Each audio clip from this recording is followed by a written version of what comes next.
कामनाएं प्रेषित करते हैं। प्रश्नकाल क्वेश्चन नंबर 301 जी, क्वेश्चन नंबर 301। माननीय अध्यक्ष महोदय, एक विवरण सभा पटल पर रख दिया गया। माननीय सदस्य। अध्यक्ष महोदय, मैंने तो सीधा सीधा सवाल सरकार से पूछा था, लेकिन सरकार ने ये नहीं बताया। उन्होंने कहा कि हम न्यूनतम मजदूरी के साथ तुलना नहीं कर सकते क्योंकि किसान की मासिक आय क्या है इसकी जानकारी सरकार के पास नहीं है। माननीय अध्यक्ष महोदय, मैं जानना चाहता हूं, सरकार ने वादा किया था कि किसान की आमदनी दोगुनी करेंगे, तो किसान की आमदनी दोगुनी हुई कि नहीं हुई, सरकार ये जवाब दे दे। और अगर नहीं हुई तो कब तक इसको पूरा करने का काम करेंगे? किसान की आय दूनी कब होगी? या दूसरा मानी बाद में पूछ लेंगे, सप्लीमेंट्री में ना। माननीय अध्यक्ष महोदय, किसानों की आय के बारे में एनएसएस की एक रिपोर्ट, वही हम लोग प्रमाणिक मानते हैं। उसके अनुसार माननीय अध्यक्ष महोदय 2002-03 में ये आय थी 2115 रुपया महीना। ये बढ़कर 2018-19 में हो गई 10,218 रुपया महीना। और इसके बाद का सर्वे अभी नहीं हुआ, लेकिन मैं माननीय अध्यक्ष महोदय आपके माध्यम से सदन को यह बताना चाहता हूं कि प्रधानमंत्री श्रीमान नरेंद्र मोदी जी के नेतृत्व में किसानों की आय बढ़ाने के लिए निरंतर प्रयत्न किए जा रहे हैं। और उन प्रयत्नों को अगर आप देखें तो हमने 6 सूत्रीय रणनीति बनाई है। पहला, उत्पादन बढ़ाना। दूसरा, उत्पादन की लागत कम करना। तीसरा, उत्पादन के ठीक दाम देना। चौथा, अगर प्राकृतिक आपदा आए तो नुकसान की भरपाई करना। पांचवा, कृषि का विविधीकरण। और छठवां, जैविक और प्राकृतिक खेती को प्रोत्साहन। और इन उपायों के परिणाम स्वरूप माननीय अध्यक्ष महोदय 2019 में माननीय प्रधानमंत्री जी ने एक क्रांतिकारी फैसला किया कि फसलों के दाम, जो उत्पादन की लागत है उस पर कम से कम एमएसपी के दाम 50% लाभ देकर घोषित किए जाएंगे। और तब से घोषित हो रहे हैं ये लगातार। उत्पादन बढ़ाने के लिए माननीय अध्यक्ष महोदय अलग अलग 109 बीजों की नई वैरायटी घोषित की गई, तो हम उन्नत बीज दे रहे हैं, मैकेनाइजेशन कर रहे हैं। आज ही प्रधानमंत्री जी नदी जोड़ों के एक बड़े प्रोजेक्ट पर मध्य प्रदेश और राजस्थान के बीच एक समझौता ज्ञापन हस्ताक्षरित हो रहा है। नदी जोड़ो कार्यक्रम चल रहा है सिंचाई की बेहतर व्यवस्था के लिए। सूक्ष्म सिंचाई योजना है। उत्पादन की लागत घटाने के लिए प्रधानमंत्री किसान सम्मान निधि का क्रांतिकारी फैसला किया है, तो इसी सरकार ने माननीय अध्यक्ष महोदय किया है। और उसके साथ साथ फर्टिलाइजर की सब्सिडी किसानों को बिफोर लास्ट ईयर दी गई 2,14,000 करोड़, पिछले साल 1,94,000 करोड़, और इस साल भी कोई कमी नहीं आने देंगे। हम किसानों को कम ब्याज पर कर्जा देने का काम कर रहे हैं। किसानों को कम ब्याज पर कर्जा देने का काम कर रहे हैं। किसान क्रेडिट कार्ड है, मैकेनाइजेशन है, कृषि का, कृषि उपकरणों को सब्सिडी पर देने का हम काम कर रहे हैं। और एमएसपी पर रिकॉर्ड खरीद अगर की है तो इस सरकार ने माननीय अध्यक्ष महोदय की है। मैं आज तुलना में नहीं जाना चाहता, अगर मेरे मित्र चाहे तो मैं तुलना करके भी बता सकता हूं। अकेले तिलहन की फसल, दलहन की फसल जब उधर की सरकार थी तो केवल 6 लाख मीट्रिक टन खरीदी थी हमने। 1,70,00,000 मीट्रिक टन किसान को सही दाम देने के लिए खरीदी है। एक नहीं अनेकों उपाय, अगर आप अनुमति दें तो मैं तो पूरी बहस कर सकता हूं। ये सरकार कर रही है और उससे निश्चित तौर पर किसानों की आय बढ़ रही है, ये मैं दावे के साथ कहता हूं। Honourable member supplementary. माननीय अध्यक्ष जी, इसमें कोई दो राय नहीं कि माननीय कृषि मंत्री जी जैसा लच्छेदार भाषण कोई नहीं दे सकता है, आप प्रश्न पूछिए। लेकिन जमीन पर हालात भाषण से अलग हैं।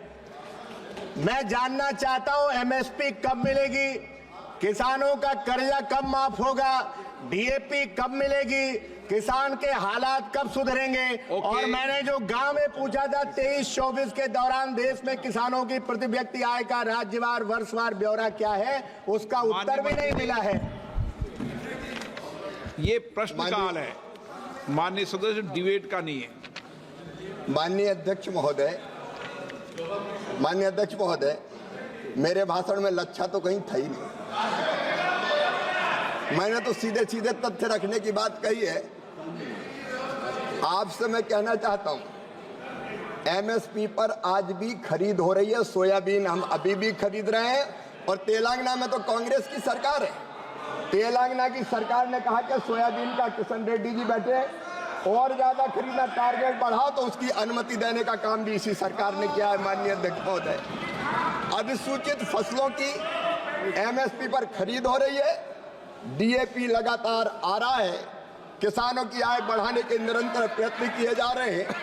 और आप अगर राज्यवार चाहते हैं कि किस राज्य में किसानों की आय इस आंकड़े के हिसाब से, इस सर्वे के हिसाब से कितनी है, तो माननीय अध्यक्ष महोदय, आंध्र प्रदेश में 10,480, अरुणाचल प्रदेश में 19,225, आसाम में 10,675, बिहार में 7,542, छत्तीसगढ़ में 9,677, गुजरात में 12,631, हरियाणा में 22,841। पूरे आंकड़े, हर एक राज्य की जो आय बढ़ी है 2019 तक, उसके पूरे आंकड़े, और 2019 के बाद और तेजी से ये आय बढ़ रही है। हम कोई कसर नहीं छोड़ेंगे, किसानों की आय बढ़ाने में, दुगनी करने में लगातार हम काम कर रहे हैं। श्री बलवंत वानखेड़े।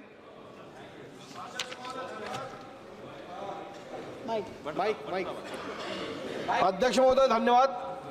मैं आपके माध्यम से माननीय कृषि और किसान कल्याण मंत्री से ये जानना चाहता हूं कि देश के किसानों का प्रोत्साहन देने के लिए क्या कदम उठाए जा रहे हैं, और देश में किसानों के प्रति व्यक्ति आय निर्धारित मूल्यतम मजदूरी के कम है, इसलिए छोटे और न्यूनतम सीमांत किसानों के लिए सरकार कृषि नवाचार और प्रायोगिक औद्योगिक विकास के लिए क्या कदम उठा रही है।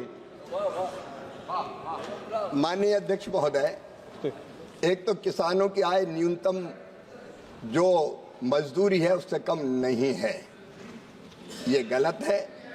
और किसानों की आय बढ़ाने के लिए मैं फिर माननीय सदस्य से निवेदन करना चाहता हूं, हमने अनेकों योजनाएं बनाई है। माननीय अध्यक्ष महोदय, किसानों को हम अलग अलग योजनाओं का लाभ दे रहे हैं। जैसे मैं पहले निवेदन कर रहा था, सूक्ष्म सिंचाई योजना, मैकेनाइजेशन में सब्सिडी, कम ब्याज पर कर्जा, किसान क्रेडिट कार्ड के माध्यम से हम किसानों को केवल 4% जो हमारा ब्याज है उस पर हम कर्ज देने का काम कर रहे हैं। माननीय अध्यक्ष महोदय, एक नहीं ऐसी अनेकों योजनाएं हैं जिनके कारण किसानों की आय बढ़ाने का हम लोग काम निरंतर कर रहे हैं। लाओ Shri Krishna. Thank you, sir. Thank you for allowing me to ask this question, sir. So, Minister Ji is always positive whenever we reach out to him, sir. Sir, with coming to this issue, which is regarding Andhra Pradesh, sir, the eligible beneficiaries with regards to PM Kisan is 41,84,000 eligible beneficiaries, sir. Actual beneficiaries are 41,22,000 as of now, sir. There are almost 62,000 farmers which have been left out from PM Kisan. The reason being, there's a policy that is not being updated for the last 5 years. That is the reason.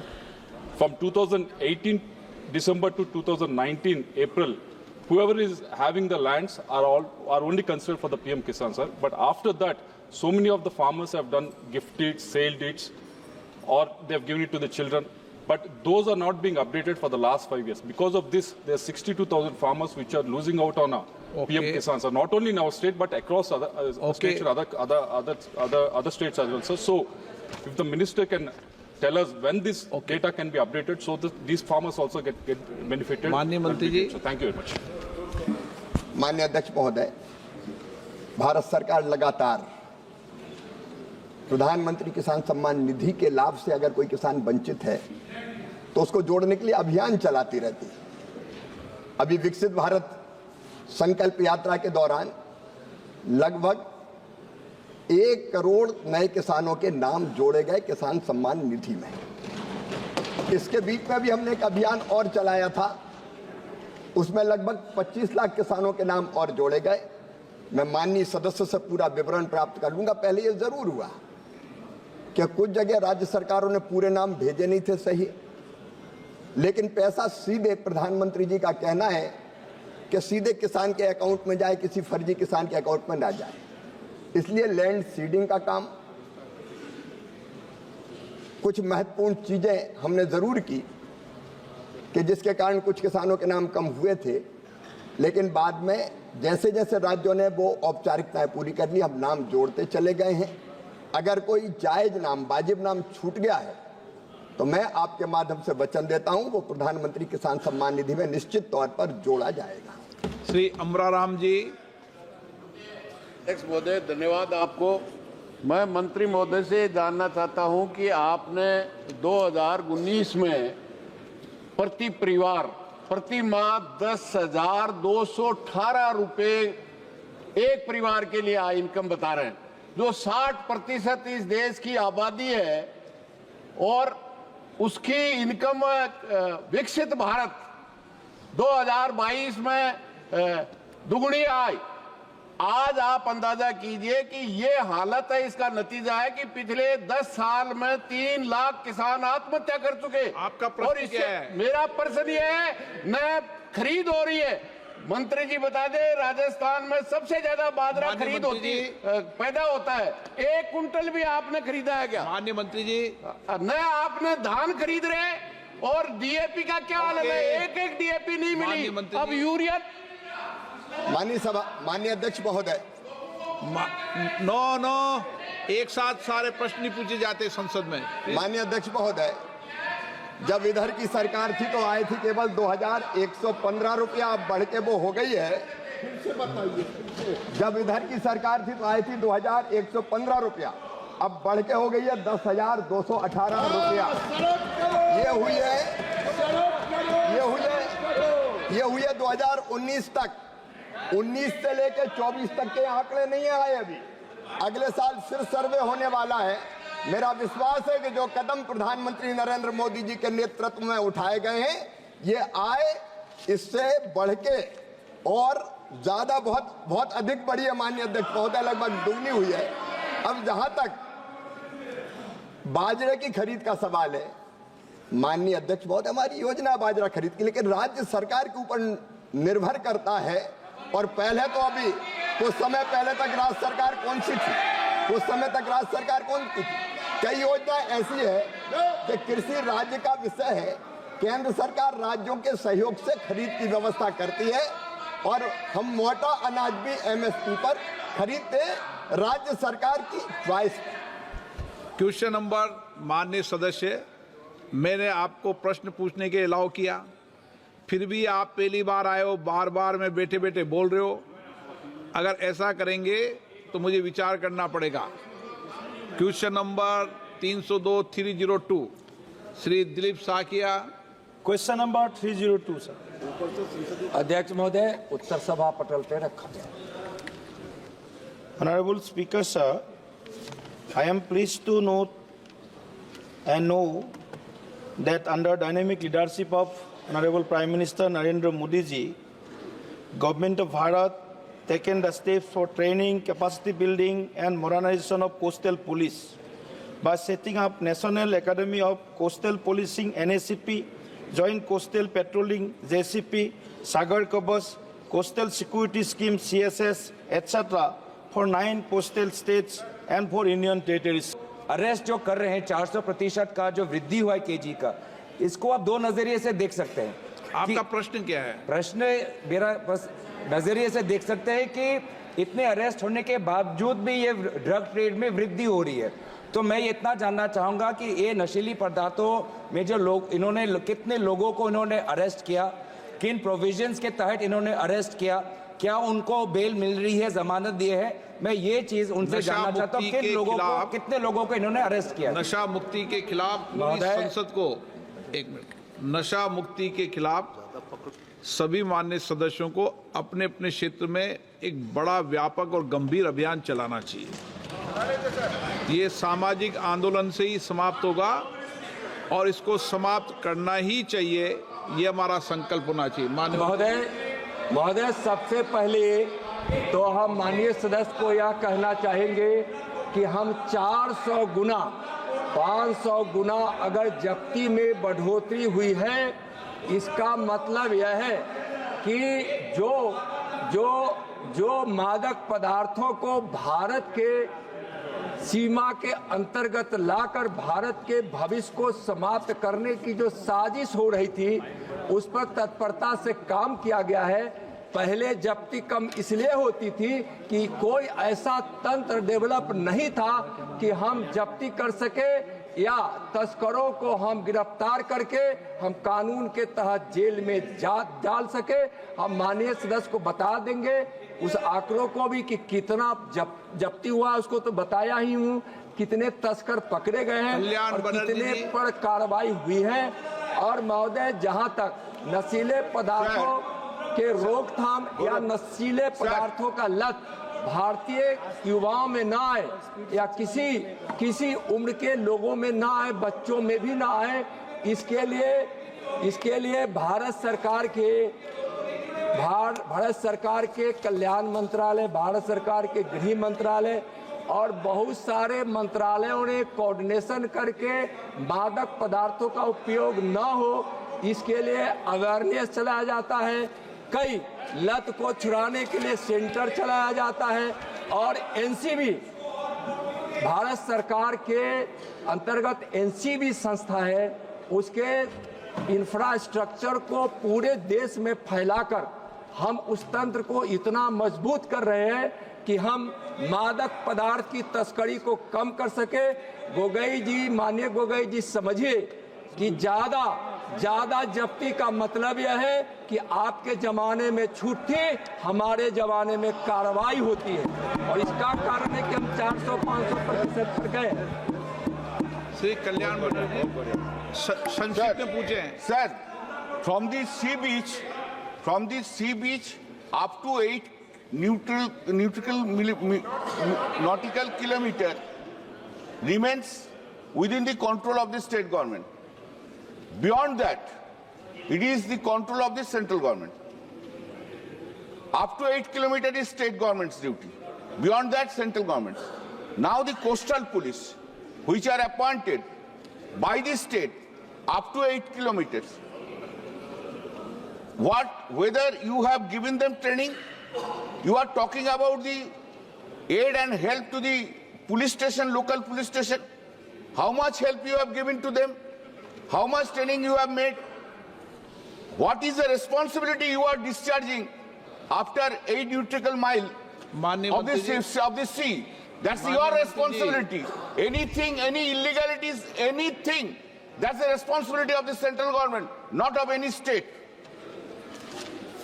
महोदय, थोड़ा सा माननीय सदस्य बनर्जी साहब को हम जरूर बताना चाहेंगे कि पहले भी बताया कि ठीक है, किसी का कार्य क्षेत्र जितना नॉटिकल माइल तक हो एक अलग विषय है और स्टेट और सेंट्रल दोनों कोऑर्डिनेशन के साथ एक साथ मिलकर, जैसे अगर पूरा तट भूमि तो राज्य का है, कुछ सीमाएं तक पानी में राज्य का है, लेकिन यह देश की सुरक्षा का सवाल उठता है तो हम कोऑर्डिनेशन भूमि पर भी करते हैं। हम पानी किसी भी क्षेत्र के अधिकार में हो, हम कोऑर्डिनेशन के साथ तटीय सुरक्षा को मजबूत करने के लिए हम प्रतिबद्ध हैं।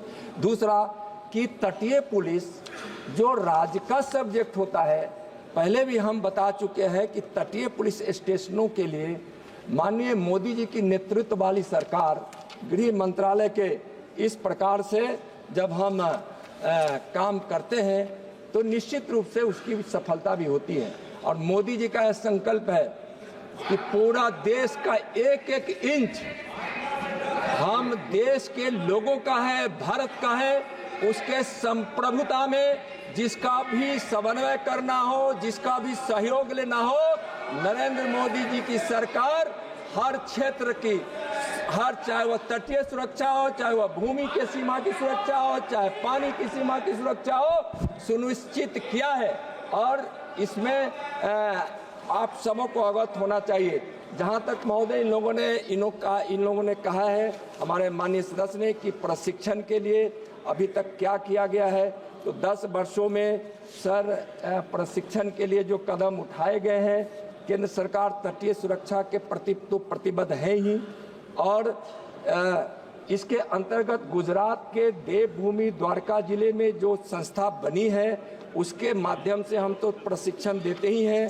तटीय पुलिस, सीमा शुल्क, सीआईएसएफ और बीएसएफ के 1700 से अधिक कार्मिकों को ओखा में प्रशिक्षण दिया जा चुका है। संयुक्त तटीय गश्त के दौरान तटीय तटरक्षक बल द्वारा ऑन जॉब प्रशिक्षण दिया जाता है और सितंबर 2024 तक 2400 से अधिक क्लासरूम इंस्ट्रक्शन के माध्यम से 7000 से अधिक पुलिस कर्मियों को प्रशिक्षण दिया जा चुका है। तो महोदय, इसके माध्यम से प्रशिक्षण का कार्यक्रम हम चलाते हैं और राज्य भी जब प्रशिक्षण अपने तटीय पुलिस को देती है तो उस पर भी कई एसओपी दिया गया है। एसओपी के माध्यम से हम प्रशिक्षण को सुनिश्चित करने का आग्रह करते हैं और जब भी जरूरत होती है तो प्रशिक्षण अभियान हम विशेष रूप से भी चलाते हैं। क्वेश्चन नंबर 303 श्री ए राजा जी। मिस्टर स्पीकर, माननीय मंत्री जी। Sir, question number 3। माननीय अध्यक्ष महोदय, एक विवरण सभा पटल पर रख दिया गया। माननीय सदस्य। Sir, I have gone through the statement laid before the House. No doubt, measures are being taken towards the soil degradation of the country. At the same time, sir, as a son of an agriculturist, I think that the measures taken by the government not at all adequate to the problem of the gravity of the problem. Sir, I am worrying about it. Yes, your ICIR is doing good job. But I do not know, I want to know, there are organizations in the United Nations, Food and Agriculture Organization, UN, then the International Center for Agriculture Research and Dry Areas, International Livestock Research Centers. These centers are, I came to know, lot of research works are being done across the world to address the issue of soil degradation. Is there any coordination between all these United Nations organizations and the government of India? If it is so, what are all the measures taken with the coordination of the United Nations? माननीय अध्यक्ष महोदय, मैं माननीय सदस्य ए राजा जी को बहुत धन्यवाद देता हूं, आभार प्रकट करता हूं। एक बहुत महत्वपूर्ण प्रश्न उन्होंने पूछा है। माननीय अध्यक्ष महोदय, भारत का हजारों वर्षों से ये सोच है कि एक ही चेतना समस्त जड़ एवं चेतन में अनुस्यूत है। वो मनुष्यों में, प्राणियों में, जीव जंतुओं में, पेड़ पौधों में, नदियों, समुद्रों, पहाड़ों में, ग्रह नक्षत्र तारों में एक ही चेतना है। और इसलिए भूमि को, धरती को हम माँ मानते हैं और माँ मान के उसकी पूजा करते हैं। और माननीय अध्यक्ष महोदय, हमारी धरती, हमारी मिट्टी, नदी, समुद्र, जंगल, जीव जंतु और मनुष्य, इन सब का जीवन एक गहरे धागे से गुथा हुआ है। और इसलिए सही तरीके से अगर मिट्टी का प्रबंधन ना हुआ हो और मिट्टी के प्रबंधन के साथ साथ संरक्षण का काम नहीं किया जाएगा तो निश्चित तौर पर आने वाली पीढ़ियों के अस्तित्व पर ही संकट पैदा हो जाएगा। और इसलिए माननीय अध्यक्ष महोदय, भारत सरकार ने भूमि के क्षरण को, मिट्टी के क्षरण को, इरोजन की इस गंभीरता को समझा है। मैं माननीय सदस्य महोदय को बताना चाहता हूं, इसरो ने समय समय पर जो अध्ययन किए हैं उसके कारण वाटर इरोजन, विंडो इरोजन, फिर लवणीयता, क्षारीयता, वाटर लॉगिंग, मानवीय गतिविधियों के कारण लगातार ये क्षरण हो रहा है।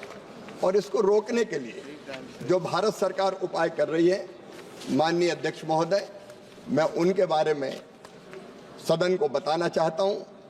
भारत सरकार ने 2014 से, जब से इधर की सरकार सत्ता में आई, मिट्टी की सुरक्षा के लिए एक नहीं, दो नहीं, तीन प्रभावी योजनाओं का प्रारंभ किया है। एक हमारी सॉइल हेल्थ एंड फर्टिलिटी योजना, इसका कुल बजट 1341 करोड़ 95 लाख रुपया है। इसमें 24 crore 60 lakh soil health card बनाए गए हैं और मिट्टी के परीक्षण के बाद किसान फर्टिलाइजर के संतुलित उपयोग कर सकता है, वो पोषक तत्वों की स्थिति जान सकता है, वो कौन सी फसल लगाए ये जानकारी प्राप्त कर सकता है। और इसके लिए जागरूकता पैदा करने के लिए भी 7 लाख डेमोन्स्ट्रेशन किए गए हैं। 93,781 किसानों को ट्रेनिंग दी गई है। 7,425 किसान मेले आयोजित किए गए हैं। आत्मा और केवीके के माध्यम से भी किसानों को सलाह दी गई है। जन भागीदारी को प्रोत्साहित करने के लिए 70,002 कृषि सखियों को प्रशिक्षण दिया गया है। स्कूल सॉइल हेल्थ प्रोग्राम है हमारा। 1020 स्कूलों में सॉइल लैब स्थापित की गई है। 1,25,532 बच्चों को प्रशिक्षण दिया गया है। परंपरागत कृषि विकास योजना हमारा दूसरा कदम है माननीय अध्यक्ष महोदय। इसके अंतर्गत मिट्टी में जैविक कार्बन के सुधार के लिए हम निरंतर प्रयास कर रहे हैं और इस योजना के अंतर्गत किसानों को जैविक इनपुट्स के लिए प्रति हेक्टर 15,000 रुपये की सहायता 3 वर्षों की अवधि के लिए देने का काम किया जाता है डीबीटी के माध्यम से। और माननीय अध्यक्ष महोदय, पूर्वोत्तर क्षेत्र में भी mission organic value chain development ये प्रारंभ किया गया है, जिसमें 100% 100% वित्त पोषण भारत सरकार के द्वारा किया जाता है। और जो सारे उपाय किए गए हैं, इसके साथ साथ माननीय अध्यक्ष महोदय, अभी भारत सरकार ने प्राकृतिक खेती मिशन को लॉन्च किया है, जिसके कारण हम केमिकल फर्टिलाइजर के असंतुलित और अनियंत्रित उपयोग को रोकते हुए हम नेचुरल फार्मिंग, प्राकृतिक खेती की तरफ बढ़े। इसके अलावा भारत सरकार के अनेकों जो विभाग हैं, वाटर शेड मैनेजमेंट का काम ग्रामीण विकास विभाग के द्वारा किया जाता है। और इन सारे प्रयत्नों के कारण जो नेशनल प्रोडक्टिविटी काउंसिल स्टडी में ये खुलासा हुआ है कि रासायनिक उर्वरकों के उपयोग में भी, केमिकल फर्टिलाइजर्स के उपयोग में भी 8 से लेकर 10% की कमी आई है। और उसके साथ साथ माननीय अध्यक्ष महोदय, हमने डिजिटल कृषि मिशन के तहत राष्ट्रीय मृदा मानचित्रण कार्यक्रम को 1:10,000 पैमाने पर, मतलब 2 सैंपल के बीच की दूरी 100 मीटर होगी, वो सैंपल लेने का हमने काम किया, जो पहले 500 मीटर थी। और इसके अंतर्गत हम कुल कृषि भूमि 142 मिलियन हेक्टेयर का पूरा परीक्षण करेंगे। 30 मिलियन हेक्टेयर का इसमें हो चुका है। और माननीय अध्यक्ष महोदय, सॉइल मैपिंग के जो लाभ होंगे, मृदा के संरक्षण की जानकारी मिलेगी, पोषक तत्वों की उपलब्धता कितनी है इसका पता चलेगा, जल धारण क्षमता का सटीक आकलन होगा, भूमि का बेहतर उपयोग और प्रबंधन किया जाएगा। किसान नीति निर्माताओं और शैक्षणिक संस्थानों को और शोधकर्ताओं को नीति निर्माण के लिए ये डाटा उपलब्ध होगा। माननीय अध्यक्ष महोदय, ICAR ने जो काम किए हैं, जिप्सम आधारित तकनीक का प्रयोग करके 2.2 मिलियन हेक्टेयर जमीन को रिक्लेम करने का काम किया है। जल संरक्षण का काम 27,000 हेक्टेयर में हुआ है। सॉल्टी लैंड रिक्लेमेशन का काम भी 75,000 हेक्टेयर में हुआ है। मैं विस्तार से बता रहा था हम क्या क्या उपाय कर रहे हैं। ये सारे उपाय किए जा रहे हैं। इसके अलावा ICAR ने चावल की 16 विशेष बीजों की किस्में जो साल्टी भूमि के लिए है वो विकसित की है। गेहूं की 5 की है, सरसों की 8 की है, चने की 1 की है। तो लगातार मिट्टी और जल संरक्षण के क्षेत्र में सरकार काम कर रही है। श्री ए राजा जी। Sir, my specific question was, though it is not yet answered, I am passing my supplementary, but I have to register in the House. I asked if there any international protocol under the United Nations, it was not answered.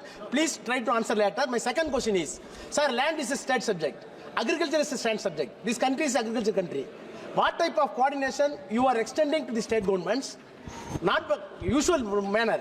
At least regional wise, are you ready to start laboratories in the regional areas to facilitate the state government? Because state governments cannot be expected to have, all state governments, Tamil Nadu may have it, all other governments may not have such scientific equipments. So is there any exclusive special program to establish the regional level?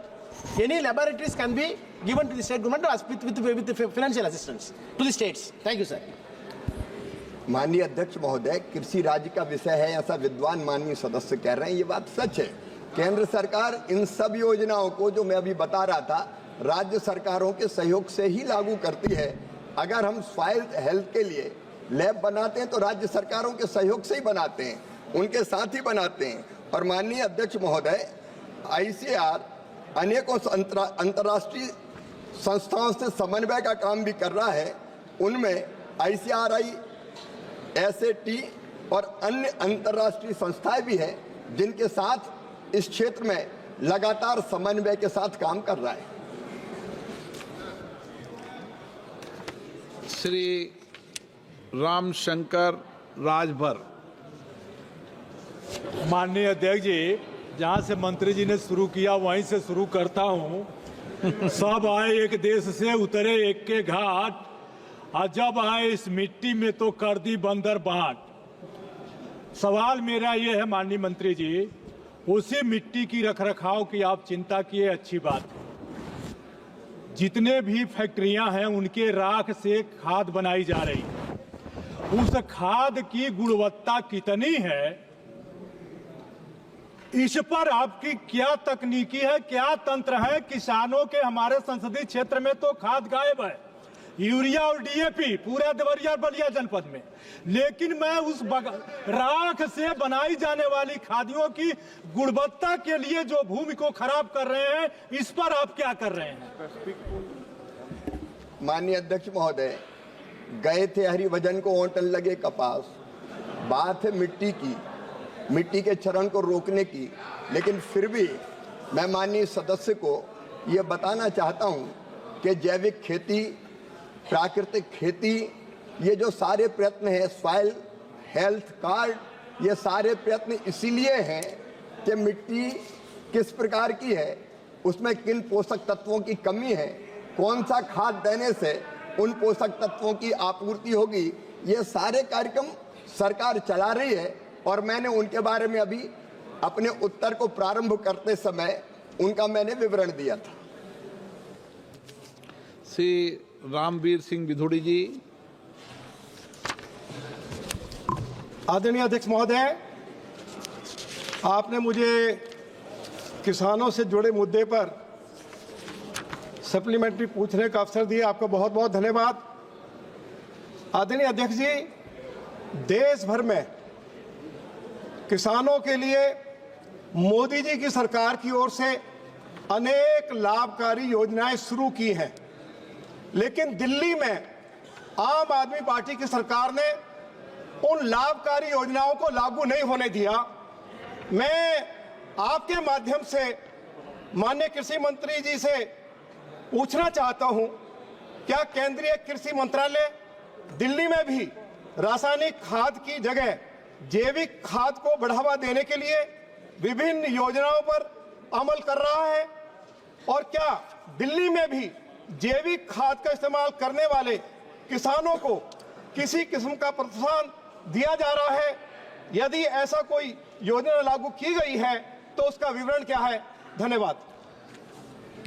माननीय अध्यक्ष महोदय, भारत सरकार राज्य सरकारों के सहयोग से ही अपनी योजनाओं को किसानों तक पहुंचाने का काम करती है।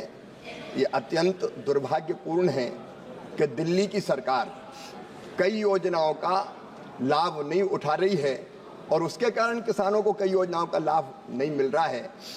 जैविक खाद के उपयोग का जहां तक प्रश्न है, हम जैविक खाद के लिए सीधे किसानों के खाते में, जो किसान जैविक खेती करता है, डीबीटी के माध्यम से राशि अंतरित करते हैं, उनके खाते में सीधे डालते हैं।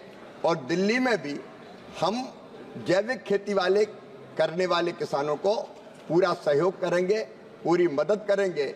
और मैं दिल्ली सरकार से ये अनुरोध करता हूं कि वो किसानों की कल्याणकारी योजनाओं को, क्योंकि दिल्ली के आसपास कृषि योग्य भूमि है और किसान हैं, उनके हित में लागू करने का काम करें। Question number 304 304 TR. बालू जी। Sir, question number 304. माननीय मंत्री जी। माननीय अध्यक्ष महोदय, विवाद सभा पटल पर रख दिया है। माननीय सदस्य, ऑनरेबल मेंबर। Sir,